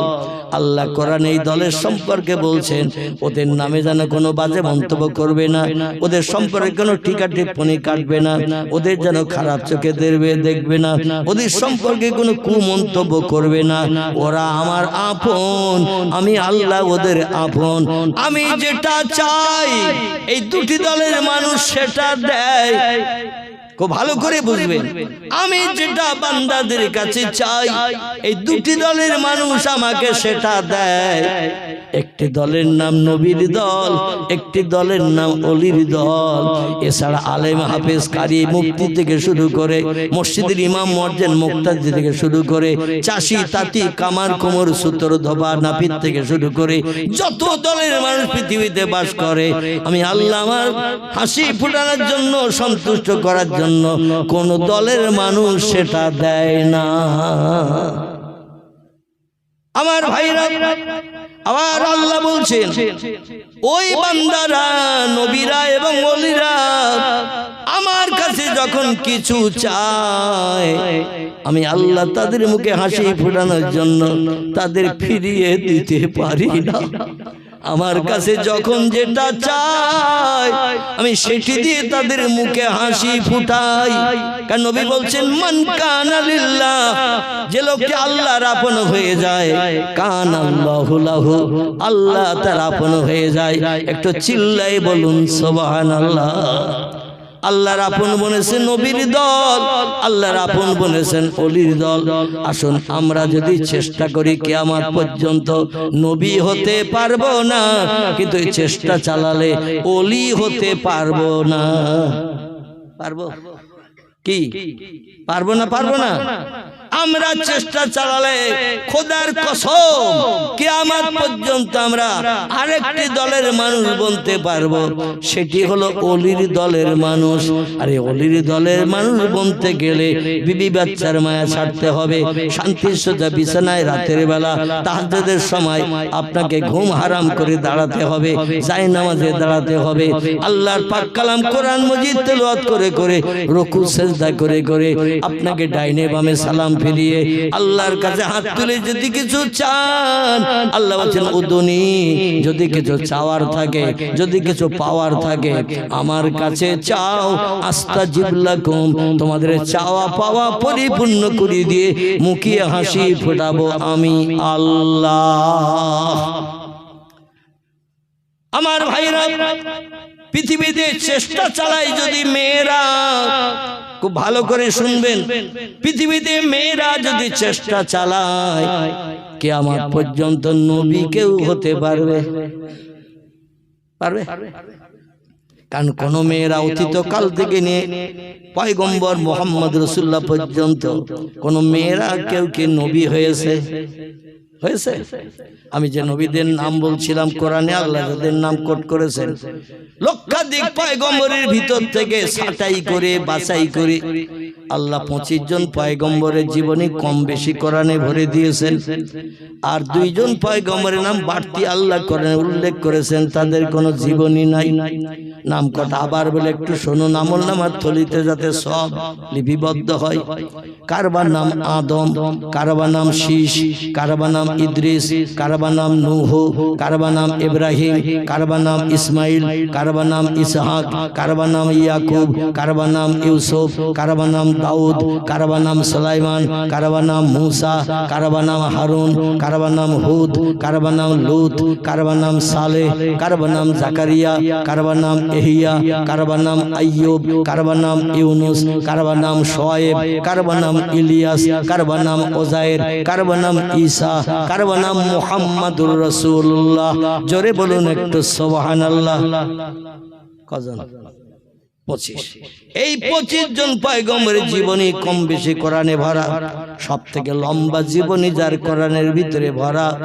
এই পয়গম্বরের নাম আল্লাহ পাক কোরআনে কোট করে শুধু দেন নাই, তার নামে একটা সূরার নাম কোট করে দিয়েছেন। কোরআনের 12 পারা, সূরাটির নাম হলো সূরাতুল ইউসুফ। কি নাম? সূরাতুল ইউসুফ। কোরআনের 12 পারায় লম্বা জীবনী আল্লাহ কোট করেছেন। এত লম্বা জীবনে কোন পয়গম্বর আল্লাহ কোরআনে ভরেন নাই। 2 নম্বরে তাদের জীবনী কোরআনে লম্বা ভরা।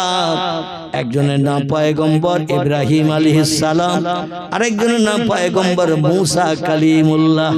জোরে বলুন একটু সুবহানাল্লাহ। এই পয়গম্বরদের জীবনী কম বেশি কোরআনে ভরা হয়েছে। আল্লাহ ডেকে বললেন ফালা আলাইকা, আর কোন জিনিসের প্রয়োজন হবে না। মা ফাতাকা মিনহু, আমার কোরআন তোমাদের জন্য যথেষ্ট এনাফ। আমার কোরআন ফলো করো, সে মতো চলো, পরকালে জান্নাত হালাল বানাতে কেউ বাধা দিতে পারবে না। জোরে বলুন একটু সুবহানাল্লাহ। কিন্তু কোন মেয়েরা হাজার চেষ্টা করেও নবী হতে পারেনি। কোন মেয়েরা নবীর মর্যাদা, নবীর সম্মান তারা পৃথিবীতে পেতে পারেনি। কিন্তু আরেকটি দলের মানুষ যারা আল্লাহর আপন, এদের নাম হলো ওলি আউলিয়ার দল। এরা কিন্তু পৃথিবীতে ওলি হিসাবে বিবেচিত হয়েছে হাজারে হাজার। জোরে বলুন সুবহানাল্লাহ। নবী মেয়েরা হতে পারে, কিন্তু আল্লাহর প্রেমিক দলের ভিতরে 2টি দলের আরেকটি দলের নাম হলো ওলি আউলিয়া। এই ওলির দলে মেয়েরা হাজারে হাজার নাম লিপিবদ্ধ করেছে। একজন ওলির নাম আপনাদের কাছে বলবো, পুরুষের নাম এখন আর বলবো না। আল্লাহ সুযোগ দিলে অন্য দিন আবার পুরুষের কথা বলবো। একটা মেয়ের কথা বলি। মেয়েরা মনে মনে ধারণা করে মেয়েরা তো নামাজ খুব ভালো পড়ে না, রমজানের রোজাও রাখতে পারে না, কোরআন তেলাওয়াতের সময় পায় না, স্বামীর খেদমত ভালো করতে পারে না। এই জন্য তারা মনে মনে ধারণা করে আমরা তো নিশ্চয়ই জান্নাতে যাব স্বামী যদি যায়। সেটা হলো আল্লাহর রহম করলে, স্বামীর পরিষেবার কারণে আল্লাহ রহম করলে জান্নাতে যাবে। কিন্তু আমল কালাম ছেলেদের বেশি না মেয়েদের বেশি? পৃথিবীতে আমল কালাম পৃথিবীতে ছেলেরা একটু বেশি করে। তার কারণ মসজিদে জুমার নামাজ পড়তে মেয়েরা যায় তো নাকি? যায়? ওদের সুযোগ আছে? নাই। রাসূল বলছেন এই পৃথিবীতে জুমার দিন আল জুমাতু আগেরুন আল জুমাতু আজহেরুন। জুমার দিন খুশির দিন, জুমার দিন শান্তির দিন, জুমার দিন হলো দোয়া কবুলের দিন। জোরে বলি একটু সুবহানাল্লাহ। আমার ভাইরা, অনেক ইবাদত বন্দেগী মেয়েরা করতে পারে না। বিশেষ করে প্রতি মাসে মাসে 3-4 দিন 5 দিনের মতো মেয়েরা নাপাকি থাকে। সেই সময় ওরা ইবাদত বন্দেগী কোরআন তেলাওয়াত করতে পারে, নামাজ পড়তে পারে। অনেক জায়গায় তাদের ঘাটতি আছে, কিন্তু এই ঘাটতিগুলো পূরণ করেছে কিছু মেয়ে। যখন তারা পবিত্র থাকে, এই পবিত্র অবস্থায় এত বেশি বেশি আল্লাহর রিযাবন্দি হাসিল করেছে, আল্লাহর ইবাদত বন্দেগী বেশি বেশি করেছে। আল্লাহ তাদের প্রেমিকা বান্দির তালিকায় নাম নথিভুক্ত করে পৃথিবীতে তাদের মর্যাদা অক্ষুণ্ণ রেখে দিয়েছেন। জোরে বলুন একটু সুবহানাল্লাহ। চলুন আমরা একটু এগিয়ে যাই। প্রিয় নবীর প্রিয় জামাই, যার নাম হযরতে আলী মুর্তজা রাদিয়াল্লাহু আনহু, যিনি ইসলামের শুরুর দিকে ওসমান গনির শাহাদাতের পর মদিনার রাজসিংহাসন পরিত্যাগ করে রাজসিংহাসন উঠিয়ে নিয়ে ইরাকের দেশে এনে হাজির করেছিলেন হযরত আলী মুর্তজা। সবাই যখন বলল আবু বকর সিদ্দিক বিদায় নিয়েছে, ওমর বিদায় নিয়েছে, ওসমান বিদায় নিয়েছে, নবীর সাহাবীদের ভিতরে আপনি হলেন সবথেকে নামি দামি মর্যাদাবান, আপনাকে রাষ্ট্রনেতা হতে হবে, জনগণের সুখ দুঃখের ভাগিদার বনতে হবে। আলী বললেন সবাই যদি আমার কাঁধে দায়িত্ব চাপিয়ে দাও আমি অবশ্যই দায়িত্ব পালন করতে রাজি আছি। তবে মদিনার রাজসিংহাসনে পয়গম্বর যেখানে রাজত্ব চালিয়ে বিদায় নিয়েছেন 10 বছর, পয়গম্বর ইন্তেকালের পরে আবু বকর সিদ্দিক রাজত্ব চালিয়েছেন 2 বছর, আবু বকর সিদ্দিকের ইন্তেকালের পরে ওমর রাজত্ব চালিয়েছেন 10 বছর। ওমরের রাজত্বকাল শেষ হয়ে গেল শহীদ হয়ে। হযরত ওসমান গনি রাজত্ব চালিয়েছেন মদিনার রাজসিংহাসনে বসে 12 বছর।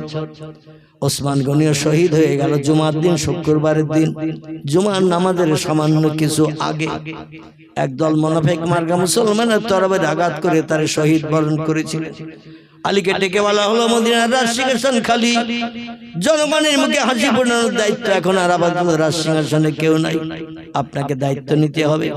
আলী বললেন শোনো, দায়িত্ব নিতে পারি, তো আমার একটা প্রস্তাবের মান্যতা দিতে হবে।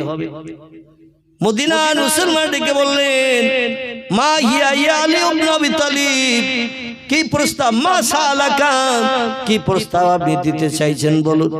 উনি বলছেন এই মদিনার জমিনে রাজসিংহাসন রেখে রাজসিংহাসনে বসে রাজত্ব আমি চালাতে পারবো না।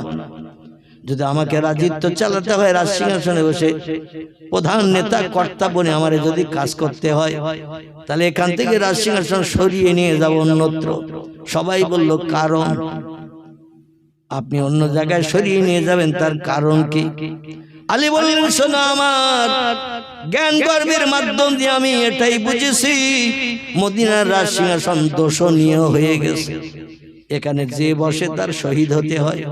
ওমর শহীদ হলো, ওসমান শহীদ হলো, যারা দুনিয়ায় বেঁচে থাকতে জান্নাতের সার্টিফিকেট পেয়েছে তাদের পর্যন্ত শহীদ বরণ করানো হয়েছে এই রাজনীতির কাজ করাতে। যে এই জন্য আমি মনে মনে ধারণা করছি রাজসিংহাসন দোষণীয় হয়ে গেছে। আমি যদি ওই রাজসিংহাসনে বসে জনগণের কল্যাণের কাজ করি, আমাকে একদিন ওমরের মতো, হযরত ওসমান গনির মতো আমাকেও দুনিয়া থেকে বিদায় হতে হবে। যদি আমাকে রাজসিংহাসনে বসে রাজত্ব চালাতে হয় ওই মদিনায় রাজসিংহাসন রাখবেন, এখান থেকে স্থানান্তরিত করব। বলে কোথায় নিয়ে যাবেন? আলী বললেন আমি নিয়ে যাব ইরাকের দেশে। কোথায়? ইরাক। ইরাক ইরাক ইরাকের দেশে নিয়ে যাব, যেখানে পয়গম্বর ইব্রাহিম নবী জীবনের শুরুতে প্রথম কলেমার দাওয়াতের সূত্রপাত শুরু করেছিলেন। লম্বা ঘটনা, আমি সেদিকে নিয়ে যাচ্ছি না, ছোট্ট তত্ত্বমূলক একটি কথা বলতে চাইছি। আলী রাদিয়াল্লাহু 6 বছর ইরাকের রাজসিংহাসন বানিয়ে জনগণের মুখে হাসি ফোটানোর জন্য দায়িত্ব পালন করছিলেন। একদিন ফজরের নামাজের ইমামতি করার জন্য হযরত আলী ইরাকের নাজদের জামে মসজিদে ইমাম নামাজ পড়াতে গেছেন। সে যুগে নিয়মটা এমন ছিল, যিনি হবেন রাষ্ট্র নেতা তিনি হবেন এলাকার সবথেকে বড় মসজিদের ইমাম। যিনি হবেন রাষ্ট্র নেতা তিনি হবেন এলাকার সবথেকে বড় মসজিদের ইমাম। কারণ ভালো মানুষ হিসাবে তারে নির্বাচন করেছি, ভালো মানুষ মেহরাবে দাঁড়িয়ে নামাজ পড়াবে, আমরা তাদের পিছনে ইক্তেদা করব। আলী রাদিয়াল্লাহু ফজরের জামাতে ইমামতি করতে গেছেন। আব্দুর রহমান বিন মুলজিম নামের একজন ব্যক্তি জামার ভিতরে তরবারি লুকিয়ে নিয়ে তার পিছনে ইক্তেদা দাঁড়িয়ে গেল প্রথম কাতারে। আলী রাদিয়াল্লাহু ফজরের কেরাত জোরে হয় না আস্তে হয়? ফজরের কেরাত জোরে হয়। এই জোরে জোরে কেরাত পড়ছেন, আল্লাহর আসমানে ওহী যেন বর্ষণ হচ্ছেন ইরাকের নাজদের জামে মসজিদে। সূরা কেরাত শেষ করে নিয়ে রুকুতে গেলেন, আল্লাহু আকবার বলে রুকুতে তাসবিহ পাঠ করে এবার সামি আল্লাহু লিমান হামিদা বলে উঠে গেলেন। মুক্তাদিরা রব্বানা লাকাল হামদু বলে উঠে গেল। হযরত আলী এবার আল্লাহু আকবার বলে সিজদায় যখন গেলেন, মুক্তাদিরা দাঁড়িয়ে থাকবে না, ইমামের দেখা থেকে সিজদায় যাবে। আল্লাহ কোরআনে বলছেন আর কাউমার রাকিন ওয়াসজুদু মা সাজিদিন। ইমাম যদি রুকুতে যায় তোমরা মুসল্লিরা দাঁড়িয়ে থাকবে না, ইমামের দিকে তোমরা রুকুতে যাবে। ওয়াসজুদু মা সাজিদিন, ইমাম রুকু থেকে উঠে যদি আবার আল্লাহু আকবার বলে সিজদায় যায়, মুসল্লি কেউ যেন দাঁড়িয়ে থাকবে না, ইমামের দেখা দিকে তোমরাও সিজদায় চলে যাবে। ইমাম সিজদা থেকে যখন আল্লাহু আকবার বলে উঠবে, তোমরা ইমামের দেখা থেকে আল্লাহু আকবার বলে মাথা তুলবে। এইভাবে দুবার সিজদায় যাওয়ার পরে এবার বসে বসে তাশাহুদ পড়া হয় না, দরুদ শরীফ পড়া হয় না কিনা আমার ভাইরা? দোয়া মাসুরা পাঠ করে ইমাম যখন ডাইনে সালাম ফেরায়, মুক্তাদিরা চুপ করে থাকবেন, ইমামের দেখা থেকে সালাম ফিরাবে, ইমামের দেখা থেকে সালাম ফিরাবে। আল্লাহ জি ইমামের নামাজ যদি আমার কাছে কবুল হয়ে যায়, কোন মুক্তাদির নামাজ কবুল হতে আর বাকি থাকবে না। জোরে বলুন একটু সুবহানাল্লাহ। তো ইমাম একটু স্বচ্ছ ভালো হওয়ার দরকার আছে না নাই? ইমাম বিড়ি খায়, ইমাম সিগারেট খায়, ইমাম মিথ্যা কথা বলে। বর্তমানে এমন ইমাম পাওয়া যায় না, নাউজুবিল্লাহ। ইমামকে একটু সংশোধন হতে হবে, কারণ ইমামের একাগ্রতার নামাজ আল্লাহ কবুল করলে সমস্ত মুক্তাদির দাঁড়িয়ে দাঁড়িয়ে ইমামের সঙ্গে উঠবস করলে আল্লাহ তাদেরও নামাজ কবুল করে নেবে। আলী রাদিয়াল্লাহু যেই সিজদায় গেল, মুক্তাদিরাও সিজদায় গেলেন। আব্দুর রহমান বিন মুলজিম নামের একজন ব্যক্তি ও আর সিজদায় যায়নি, ও প্রথম কাতারে পিছনে ইমামের পিছনে দাঁড়িয়েছিল। এক দু ধাপ সামনে গিয়ে যে ইমামের কাছে যে তরবারি বার করে সজরে এমন একটা কোপ মেরে দিয়ে দিল, একে কোপে কল্লা দ্বিখণ্ডিত হয়ে গেল। সকলে পড়ুন ইন্না লিল্লাহি ওয়া ইন্না ইলাইহি রাজিউন। ইরাকুল ইসলামের একটা মূল স্তম্ভের দেশ, ইসলামের প্রচার প্রসারের একটা সুনামীয় দেশ। এই ইরাকের দেশের একজন আল্লাহর ওলি বান্দার নাম আপনাদের কাছে গর্ব, যার নাম আপনারা কম বেশি শুনে থাকবেন। লোকটির নাম হযরত ইমাম হাসান বসরি রাহমাতুল্লাহ আলাইহি। জোরে বলুন একটু সুবহানাল্লাহ।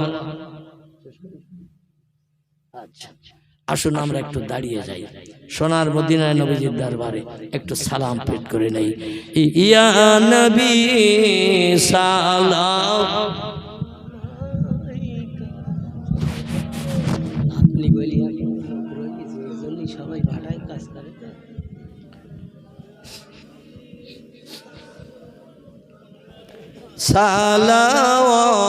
সালাওয়াতুল্লাহ আব্দুল্লাহ হাবিবের পিতা, মামিনা যে রসুলের মাতা। আবু জাহল শুনল না যার কথা, সালাম লও পড়ি হে ইয়া নবী সালাম ইয়া রাসূল সালাম আলাইকা ইয়া হাবিব সালাম সালাওয়াতুল্লাহ।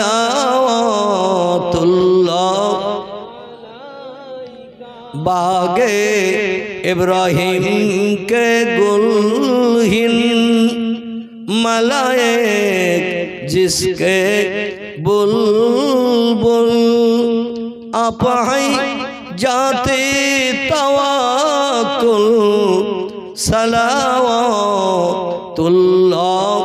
अलैका या नबी सलाम या रसूल सलाम अलैका या हबीब सलाम सलावतुल्लाह।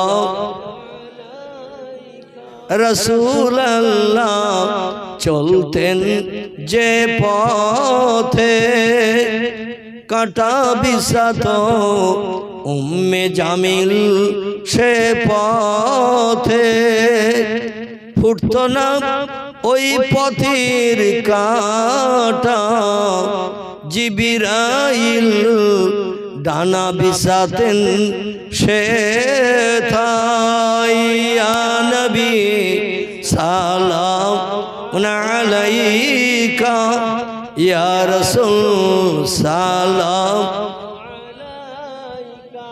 ইয়া হাবিবি সালাম সালাওয়াতুল্লাহ আলাইকা। সকলে বসে পড়ে ইয়া রাব্বি সাল্লাল্লাহু আলাইহি ওয়াসাল্লাম দামানা বাদা আলা নবিকা খারি খালকে কুল্লি বেজা রব্বের দরুদ সালাম বরগুজিদা নবী पर अपने मदाम बलगल उला बे कमालिही कशफत दुजा बे जमालिही हसनत जमियो खसालिही सल्लल्लाहु अलैहि। আরবের বুকে মক্কার পরে আরবের বুকে মক্কার পরে মামিনার যেথায় ঘর খোদার করুণা কাউসার হয়ে ঝরসে বারংবার বালাগাল আলা বেকামালিহি কাশাফত দুজা বেজামালিহি हसनत जमियों खिसालिही सल्लो अलैहि वालिही। अल्हम्दुलिल्लाह। देखते देखते रात 10:30 বাজতে যায়, কম বেশি প্রায় 2.5 ঘন্টার কাছাকাছি হলো। কোরআন হাদিসের আলোকমালায় আমাদের আগামী পাঠমূলক কিছু কথাবার্তা আলোকপাত হলো, যা কিছু আমরা সন্ধ্যার প্রাক্কাল থেকে সময় পর্যন্ত শুনলাম। আল্লাহ পাক আমাদের সকলকে অন্তত কবরে যাওয়া পর্যন্ত এগুলো আমাদের জীবনের সঙ্গে প্রতিফলিত করে আমরা যেন কবরে যেতে পারি। সকলে বলুন আমিন। আসুন, আমাদের কারো বাপ, কারো মা, দাদা দাদি, আপনজন, আত্মীয় স্বজন অন্ধকার কবরে যারা কবরস্থ হয়ে আছে, তাদের আত্মার কল্যাণের মাগফিরাত উপলক্ষ করে বিসমিল্লাহ সহ সূরা ফাতিহা, আলহামদু শরীফ একবার, সূরা ইখলাস, কুল হুয়াল্লাহ শরীফ 3 বার, কয়েকবার একটু দরুদ শরীফ পড়ে নেই। বিসমিল্লাহির রহমানির রহিম। আলহামদুলিল্লাহ ইয়াকা না'বুদু ওয়া ইয়াকা নাস্তাঈন। বিসমিল্লাহির রহমানির রহিম। বিসমিল্লাহির রহমানির রহিম।